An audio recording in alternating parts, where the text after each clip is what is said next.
I don't know how he does it, but every single time Paul McCartney tells a story about how he wrote a song, I sit and listen. This guy has been telling the same stories about the same songs with the exact same delivery and gestures for decades, but for whatever reason, it always gets me. You know the stories I'm talking about, the time his mom came to him on a dream during a really hard time in his life, and she said this, and was reassuring me, saying, it's gonna be okay, just let it be.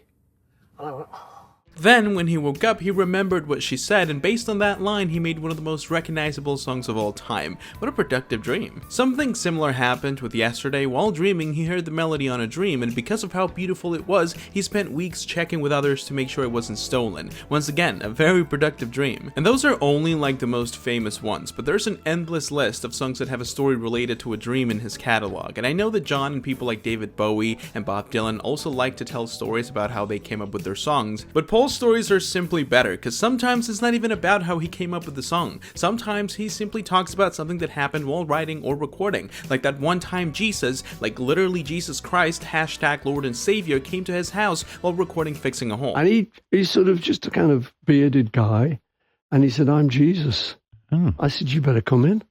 Really? By the way, screw this guy, I don't like him. Anyway, he definitely mastered the craft of grandpa level storytelling. It's been endless hours of footage, and I can guarantee that if Paul goes on a late night show and says, well, back in the 60s, I had this dream. Whoa. Here I come. Oh, here I come. And since I know that a lot of you probably know many of the stories too, I want you to leave me your favorite Paul McCartney story in the comments, and who knows, maybe we'll end up reading a few for the first time.